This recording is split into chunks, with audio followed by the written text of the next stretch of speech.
کوئی دانشور بھی نظر نہیں آتا، جن میں سے ایک نظم بانگ درا میں ہے اور دوسری نظم ارمغان حجاز میں ہے، اور 1938 تک تو ایک طرف رہا، 2000 تک کسی کو کوئی خبر نہیں تھی، دنیا کو بھی خبر نہیں تھی۔ میں تو حیران ہوتا ہوں کہ وہ کیسا صاحب نظر تھا۔ عالم تو خیر بہت بڑے تھے، اس میں کیا شک ہے، لیکن صاحب نظر بھی کیسے تھے کہ جو بات اس وقت دنیا میں کسی کو نظر نہیں آ رہی تھی، پوری دنیا میں کسی کو نظر نہیں آ رہی تھی، وہ اس کو نظر آ رہی تھی، اور بانگ درا میں ہی نظر آ رہی تھی۔ یہ اب ہم بات کرتے ہیں مالیاتی، عالمی مالیاتی کارپوریشنوں کی، یہ اب ہم سرمایہ داری نظام کی بات کرتے ہیں، کیونکہ ہمیں ایک طویل زمانے تک تو کولونیلزم میں پھنسائے رکھا گیا، اور پھر جب پوسٹ کولونیل تھیوری آئی تو ہمیں اس میں پھنسا دیا گیا تاکہ ہم حقائق کی تہہ تک نہ پہنچ سکیں، کیونکہ دنیا تو اب نیو کولونیلزم میں آ چکی ہے، آپ کولونیلزم کی بات ہم سے کروا رہے ہیں، تو اب ہمیں نیو کولونیلزم پر جب بات کرنی تھی، ہم کولونیلزم پر بات کر رہے ہیں۔ اقبال، یہ 21ویں صدی میں ہو رہا ہے، اقبال نے 20ویں صدی کے نصف اول میں یہ دیکھ لیا تھا یہ دنیا کیا ہونے جا رہی ہے، اس کو ایسا بنانے والے کون ہیں ہوں گے، اور اس کو کہاں تک لے جائیں گے، اور اس کے نتیجے میں دنیا پر کیا تباہی و بربادی آئے گی، یہ خضر راہ میں آپ کو ملے گا۔ آپ خضر راہ کو اٹھا کے پڑھیں، وہ ابلیس کی مجلس شورا کا پریفیس ہے، وہاں سے انہوں نے آغاز کیا، اور انہوں نے ہمیں بتایا کہ کچھ قوتیں، منفی قوتیں دنیا میں پیدا ہوئی ہیں جو ایک غیر انسانی دنیا بنانے کے لیے کار فرما ہے، جس کا مرکزہ بینک ہے، جس کا مرکزہ سرمایہ ہے، کیپٹل ہے، اور انہوں نے پوری دنیا کے کیپٹل کو اپنے قبضے میں کیا ہے، اور اس کیپٹل کو خدا کے درجے پہ فائز کیا ہے، اور ساری دنیا کو اس کا اسیر کر دیا ہے۔ یہ ابلیس کی مجلس شورا میں تھا، خضر راہ میں تھا یہ موضوع، اور پھر آخری زمانے کی ان کی نظم ابلیس کی مجلس شورا میں تو نکھر کے سامنے آ گیا، وہاں تو بالکل صاف صاف انہوں نے بتا دیا۔ اور اقبال بہت آپٹیمسٹ تھے، لیکن اس نظم میں جو آخری زمانے کی نظم ہے وہ تھوڑا سا ہمیں نظر آتا ہے کہ انہیں لگ رہا ہے، یہ محسوس ہو رہا ہے کہ شاید اب یہ جو ابلیسی قوتیں ہیں یہ ایک طویل عرصے تک انسانیت کو اپنے پنجے میں جکڑے رکھیں گی، کیونکہ ان کو اس وقت نظر آ رہا تھا کہ دو نظریے ایسے ہیں جو ہمیں اس ابلیسیت سے بچا سکتے تھے، ایک کمیونزم، دوسرا اسلام، اور دونوں کا انہوں نے حالت اس زمانے میں بتا دی کہ دونوں ہی اس قابل نہیں رہے، یہ امت روایات میں کھو گئی، تو انہوں نے دونوں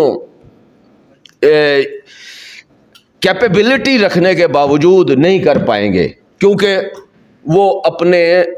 اوریجن سے، اپنی اصل سے ہٹ گئے ہیں۔ بانگ درا پہلے ہی مجموعے میں انسان اور انسانیت اور دنیا کے بارے میں اتنی گہری نظر رکھنے والا شاعر، اس نے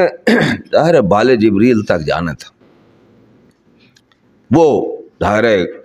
مجھے تو نظر نہیں آتا کہ کوئی اس کا موازنہ دنیا کی کسی بھی دوسری کتاب سے کیا جا سکتا ہے۔ وہ عجیب و غریب کتاب ہے جس میں میرا اسیسمنٹ یہ ہے کہ شاعری کی یا شاعر کی عظمت کے جو پیرامیٹرز ہیں ان میں سے سب سے بنیادی پیرامیٹر یہ ہے کہ اس کا انسان کے بارے میں کیا تصور ہے، وہ انسان کو کیا سمجھتا ہے۔ تو جب ہم بال جبریل میں تک آتے ہیں تو ہمیں نظر آتا ہے کہ وہ انسان کا جو تصور اس کتاب میں ہے وہ نہ ہمیں میر کے ہاں نظر آتا ہے نہ غالب کے، حالانکہ وہ کنٹینیوٹی انہی کی ہے۔ اقبال کی شاعری اس کی کنٹینیوٹی ہے۔ میں یہ کہتا ہوں کہ میر وہ شاعر ہے جس کے ہاں ہمیں آخری زمانہ ہے دنیا کی تاریخ کا جب عاشق نظر آتا ہے تو وہ تو کہتا ہے کہ عشق ہی عشق ہے جدھر دیکھو، سارے عالم میں بھر رہا ہے عشق، اور اگلے ہی شاعر تک آتے ہیں تو وہ کہتا ہے کہ حسن غمزے کی کشاکش سے چھوٹا میرے بعد، بارے آرام سے ہیں اہل جفا میرے بعد، کون ہوتا ہے حریف مائے مرد افغن عشق، ہے مقرر لب ساکی پہ صلا میرے بعد، آئے ہیں بے کسی عشق پہ رونا غالب، کس کے گھر جائے گا سیلاب بلا میرے بعد، کوئی نہیں ہے۔ اور اگلا آدمی اقبال ہے جو عشق ڈھونڈ رہا ہے، جستجو عشق کی شاعری ہے اس کی، وہ مایوس نہیں ہوا، کیونکہ غالب پہلا آدمی تھا جس نے اس سرمایہ داری نظام کو بھی دیکھا تھا اور اس کا اظہار کیا تھا، اور یہ بھی دیکھا تھا کہ جو دنیا عشق نے بنائی تھی وہ فنا پذیر ہو گئی ہے۔ اب اقبال یا تو اگر ایکسٹینشن ہوتے غالب کی تو پھر وہ بھی اس کی طرح سے نوحہ خوانی کرتے، عشق کے مر جانے پر، عشق کے ختم ہو جانے پر نوحہ خوانی کرتے، کیونکہ نوحہ خواں ہے غالب۔ انہیں نوحہ خوانی نہیں کی، انہیں کہا نہیں یہ چنگاری کہیں دبی ہوئی ہے اس کو نکالنا ہے، تو پوری شاعری اقبال کی اس چنگاری عشق کو ہوا دے کے بھڑکانے کی شاعری ہے، جس کا آغاز بانگ درا سے ہوتا ہے۔ تو یہ تو ہے، وہ دیکھیں طلوع اسلام دلیل صبح روشن ہے، ستاروں کی تنک تابی، افق سے آفتاب ابھرا، گیا دور گراں خوابی، عطا درگاہ حق، عطا پھر ہونے والا ہے، شکوہ ترکمانی، نطق ہندی، ذہن ہندی، نطق اعرابی۔ تو وہ اس ساری مایوسی میں بھی اس کو نظر آتا ہے۔ تو مومن، میں معافی چاہتا ہوں آپ سب سے، یہ میری ایسا نقطہ نظر ہے، میں اس پہ اصرار نہیں کرتا، لیکن میں خود ایسا سمجھتا ہوں اقبال کی شاعری میں مومن سے مراد مسلمان نہیں ہے، کیونکہ مسلمان کے لیے اس نے مرد مسلمان کا لفظ ترکیب استعمال کی ہے۔ مومن وہ ہے جو خداوند کریم کی شریعت پر چلنے والا ہے، اس کا جس بھی مذہب سے تعلق ہو،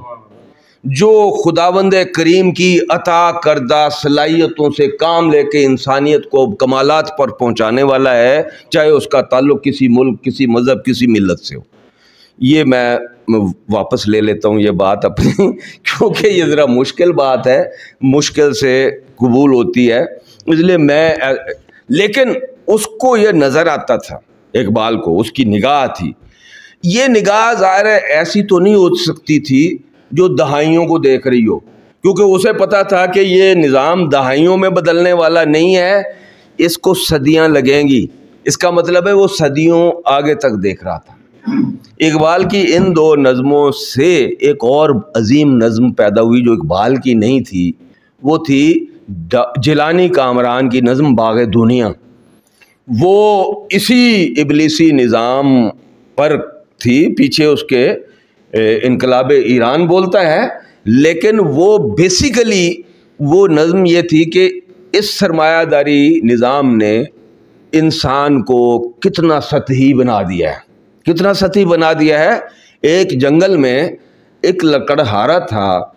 لکڑیاں چنتا تھا، گنتا تھا، کوئی آواز نہیں سنتا تھا، لکڑیاں چنتا تھا، گنتا تھا۔ میں نے یہ نظم پڑھی تو مجھے ایک بینکر نظر آیا جو مسلسل سارا دن لکڑیاں چنتا ہے، گنتا ہے، چنتا ہے، گنتا ہے، چنتا ہے، گنتا ہے، کوئی آواز نہیں سنتا ہے، اور ہم سب اب ہم کیا ہیں؟ ہم یہی لکڑیاں چننے میں ہی لگا دیا گیا ہے ہمیں، اور کوئی کام نہیں ہم نے کرنا. ہمیں اتنا اس سے باندھ دیا گیا ہے سرمایہ سے کہ اب ہم انسانیت، خدا، رسول، کسی چیز کے بارے میں نہیں سوچتے، ہم صرف ان لکڑیوں کو چننے کے میں لگے رہتے ہیں. تو کتنی بڑی نظمیں تھیں یہ خضر راہ اور ابلیس کی مجلس شورا کہ ان کے اندر سے ایک اور عظیم نظم نکل آئی. یہ نظمیں اقبال نے نہ لکھی ہوئی تو جیلانی کامران یہ نظم نہیں لکھ سکتے تھے. جیلانی صاحب کے جو وجود میں اسلام اور اسلامی تہذیب اور ہند اسلامی تہذیب اور اقبال جیسے شاعروں کی شاعری وہ ان کے وجود کی تعمیر میں استعمال ہوئی تھی. تو اسی میں سے انہوں نے اپنی ساری شاعری بھی کی اور تنقید بھی لکھی. وہ بڑا کمال کا کام انہوں نے کیا، اقبال کی تہذیبی شخصیت. تو اس تہذیب کے اندر سے انہوں نے وہ ان کی پہلی جو غزل ہے اس میں اقبال اس کی پوری شاعری کی تنقید ہی نکال کے رکھ دی. تو اقبال پہ جیسے اختر عثمان نے صحیح کہا کہ تھوڑی گفتگو تو نہیں کی جا سکتی،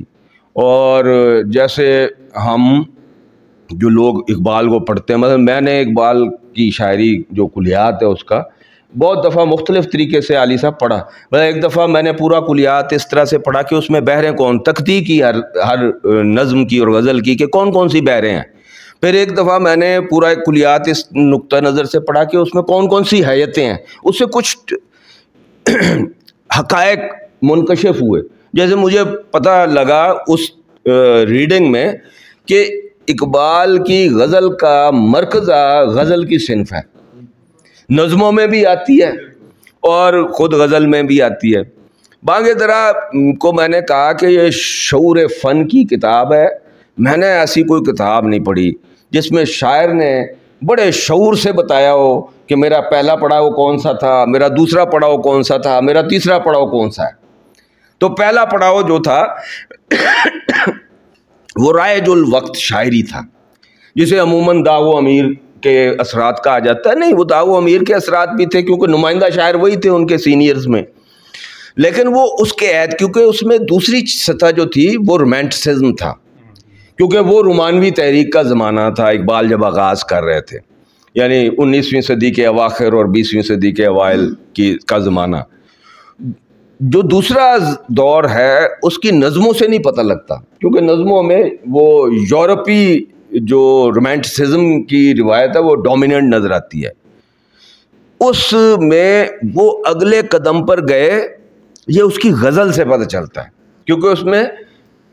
3-4 غزلیں ایسی ہیں جس پہ اگر اقبال کسی کو نہ بتایا جائے اور وہ شاعری کے اسلوب کو جانتا سمجھتا ہو تو وہ سمجھے گا غالب کی غزلیں. جس سے میں نے یہ نتیجہ اخذ کیا کہ اقبال کو اپنے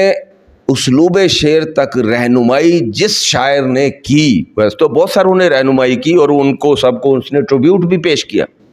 لیکن اصل میں اپنے اسلوب و شعر تک پہنچانے والا غالب تھا.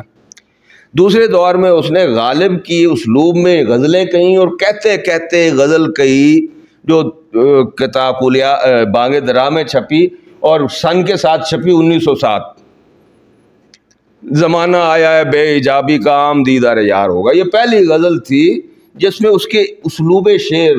اقبال کے اسلوب شعر کی پہلی جھلک جس میں نظر آتی ہے. اور اس کے بعد تیسرے دور کی غزلیں ہیں جس میں آپ کو بال جبریل کے اسلوب کی ابتدائی صورتیں نظر آتی ہیں. اس نے بتایا خود کہ بھائی یہ میرا سفر ہے فن کا اور فکر کا. تو اقبال جیسے شاعر جس قوم میں ہوں، جس زبان میں ہوں، وہ چھوٹی قوم اور چھوٹی زبان نہیں ہو سکتی.